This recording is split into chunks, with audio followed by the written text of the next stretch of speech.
si Virginia Alimatar ang pasok. So, sa araw na ito, ating tatalakayin ang tungkol sa papaunlad na pagpaplano ng instruction. So, bago ako mag-simula sa ating talakayin, may muna akong katanungan. Dr. Smith, bigyan mo ko ng kulay. Red. Ano red? Suka. Another color.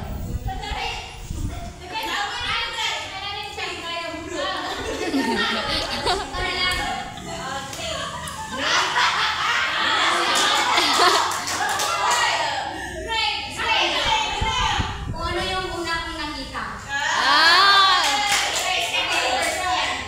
Hindi, sa yung palagay lang. Sa palagay mo, pareho lang ba ang instructional planning at lesson plan? Or iba na?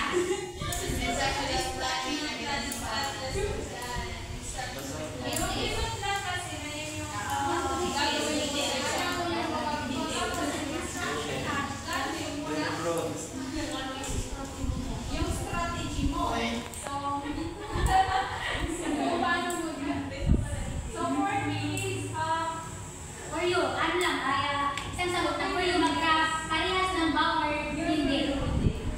yes, kasi lang na Okay, so tama naman yung sagot niya na ang dalawa ay pareho lang na lahat yan pagkaplano sa pagtuturo. Pero, magkaiba. May pinagkaibahan. Kasi ang instructional planning ay ito ang kabuuang proseso. Ibig sabihin, pumapasok na dito yung 5 level ng pagtuturo. Mamaya, i-discuss ko ang 5 yan. Halimbawa nito, ang isang guro ay nagplano siya ng kanyang ituturo sa buong taon, sa school year. Kumbaga, kabuuang proseso. Kung ano yung i-discuss, kung ano yung dapat i-discuss niya sa buwan ito, gano'n. Habang ang lesson plan, alam naman natin na ang lesson plan ay isang araw o session lang yan. Di ba kapag demo natin, kung ano yung ginawa natin sa araw na iyon, yun lang yung ilalagay natin sa lesson plan. And take note na yung lesson plan ay bahagi lamang siya ng instructional planning. Bakit siya bahagi ng instructional planning? Kasi di ba ang lesson plan ay arawan? Makikita natin na may arawang plan dito. So magkaiba yung instructional planning at saka lesson plan. So bakit sinasabi na detalyadong plano ang lesson plan? Kasi makikita natin dito yung layunin, kung ano yung mga gagamitin natin sa discussion, pamamaraan, ano yung pamamaraan ng pagtuturo mo, discussion, ano yung mga ipapractice mo, at yung mga takdang aralin. So yun yung pinagkaibahan.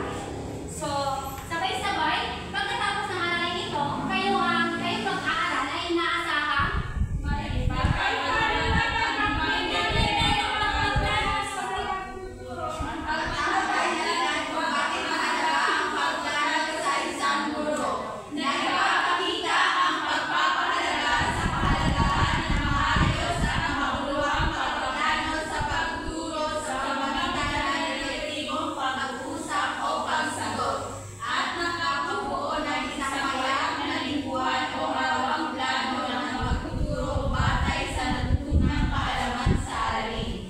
Okay, so ano ang pagpaplano sa pagtuturo? Ang pagpaplano ay isang halagang gawin at tungkulin ng guro upang maging maayos at epektibong pagtuturo.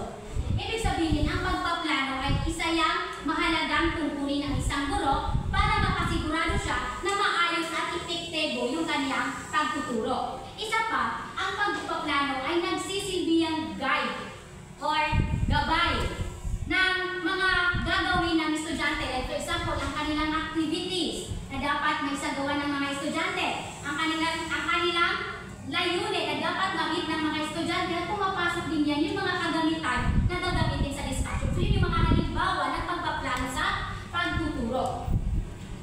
And isa pa, ang pagpaplano ay hindi lang yan simpleng paghahanda. Isa yung systematic process kung saan yan yung nagbibigay direction sa bawat hakbang ng pagtuturo. Kasi isipin nyo, magiging epektibo ba ang pagtuturo ng guro kung walang magandang flow yung kanyang pagtuturo? Hindi, di ba? So ang pinakamalaking naapektuhan dito is yung mga estudyante.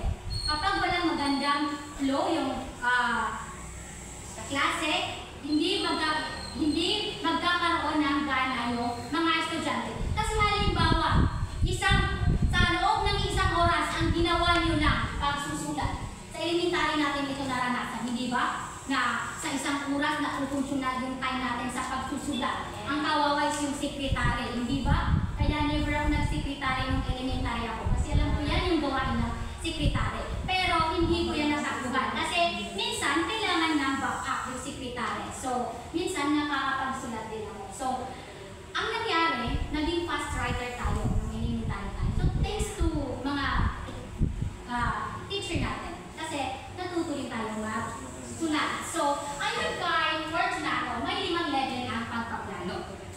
Una, ang taunang plano. So, ano ba itong taunang plano? In a word, tauna.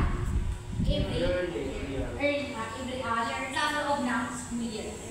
Yes. May balantas na pangkalahatang layunin or framework. Sa taunang plano, sinasabi dito na pangkalahatang plano ng guro. Like for example, ako, teacher niyo ako sa Filipino. So nagplano ako kung kailan ko i-discuss itong politika, or kailan ko i-discuss ang wika, kailan ko i-discuss ang gramatika, kailan ko i-discuss ang mga pangungusap, ang kahit. Nagplano ako ng gagawin ko sa loob ng isang taon. Yun yung taon ng plano. Sa pang-termino naman, itong pang-termino is quarterly period. Kasi diba sa elementary may first quarter, second quarter. So halimbawa ako, teacher, nagplano ako ng ituturo ko na dapat, like for example, teacher niyo ako sa math. So, pinlano ko na dapat sa loob ng 8 linggo, kasi diba yung first quarter is 2 months, bali 8 linggo. So dapat, pinlano ko kung ano yung mga i-discuss ko about sa math. So dapat, hindi ako maka-advance at hindi ako makuli. Kumbaga dapat lahat ko yon ma-discuss sa loob ng first quarter. Naintindihan? Sa pangbuwan naman, in a word buwan, is buwanan. So dito, listahan na ito ng mga gawain kaya ng video tapes and slides. So dito, pagpaplanuhan na dito, yung pagpaplanuhan na ng teacher, yung mga activities na gagawin niya. And aside dyan, yung mga video tips din. Halimbawa, pinlano ko na this coming July, this coming Hulyo, ay ipapanood ko sa inyo yung documentary about bayan. So, ilalagay ko dyan kung ano yung mga video tape, mga video, mga slides na gagamitin ko. Naintindihan? Pang-apat is lingguhan. So, itong lingguhan is mas detalyado ito kaysa sa pangbuwanan. Kasi dito sa lingguhan, ilalagay mo na kung ilang minuto yung makukonsume mo sa isang topic na yan. Ilalagay mo na kung ano yung time. Halimbawa, ang plano ko sa Lunes, sinimulan ko yung discussion ko about ecosystem. Tapos sa Martes, naging deep na yung discussion natin hanggang sa natapos. Sa Miyerkules, nagpa-group activity ako. Sa Huwebes, nagpa-individual quiz ako at nagbigay ako ng takdang aralin para sa Biyernes, ipapasa nyo ito at i-check natin. So yun yung halimbawa ng pagpaplano sa lingguhan. Naintindihan? Yes. Pag-uli ay ang halaga. So dito na pumapasok si lesson lang. So ito yung kung ang lingguhan ay mas kung ang lingguhan ay detalyado, ang arawan ay mas detalyado. Kasi andito na yung ilalagay mo na kung ano yung layunin, ano yung dapat na ma-meet ng mga bata, ano yung mga gagamitin sa discussion, ano yung mga quizzes, mga takdang aralin na ibibigay sa mga bata. Intindihan? Yes. Okay, so bakit mahalaga ang pagpaplano? Ayon kay Anderson, 1989, narito ang mga dahilan kung bakit dapat nagpaplano ang guro. Una, nakakabawas ng pag-aalala at kawalan ng katiyakan. So, hindi na nalilito yung teacher kapag may malinaw siyang plano. Kumbaga, kampante siya at handa siya. Like for example, iba yung mga principal, bigla-bigla na lang yung nag-observe sa room, by room. So, ikaw na teacher, kapag may plano ka, hindi ka na matatakot, hindi ka nakakabahan kasi may plano ka. Alam mo yung flow ng pagtuturo mo. Pangalawa, nagdudulot ng karanasan sa pagkatuto para sa guro. Diba, sinasabi nila na kapag kapag sinusulat mo ang isang lesson, pumapasok na ito sa utak mo. Di ba may mga student na ganun yung learning style nila? Dahil sinasama na sila yung okay, kapag sinusulat nila, pumapasok sa utak nila. Tulad din dito sa pagpaplano. Kapag nagpaplano ng teacher, may natututunan din siya dito. Naintindihan? At isa pa, nakikita niya kung ano yung mga successful sa pagpaplano niya at kung ano yung mga hindi. Para sa susunod, i-improve niya. Siya yung mag-a-adjust. Na ay, ito pala, hindi pala ito kaya ng mga bata. Ito, kaya nila. Ito yung strength nila. Ito yung weakness nila. Nalalaman ng teacher. So, pangatlo, nakakatulong upang ma-accommodate ang pagkakaiba ng mag-aaral. Of course, alam naman natin na magkakaiba yung kakayahan ng mga estudyante. Magkakaiba tayo ng learning style. So, yun na nga, yun yung halimbawa niya. Pang-apat, nagbibigay ito ng istruktura at direction. So, kapag ibig sabihin nito, ang teacher, kung ano yung layunin niya, doon lang siya nakafocus. Kumbaga, hindi siya mawawala sa paksa.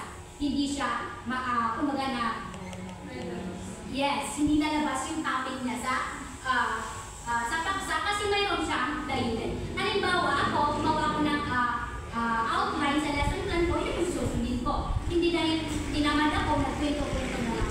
Kasi mayroon ako goal na dapat ma-meet ng mga bata.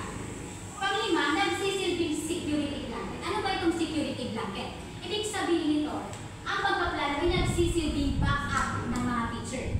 Na kapag nagka-problema, mayroon silang magiging guide.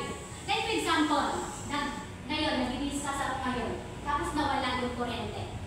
Pero, napagplanuhan ko na at nakahanda ako ng mga manual activity. So, imbis na masaya natin yung time, pina-activity ko na lang kayo. So, yun yung halimbawa niyan.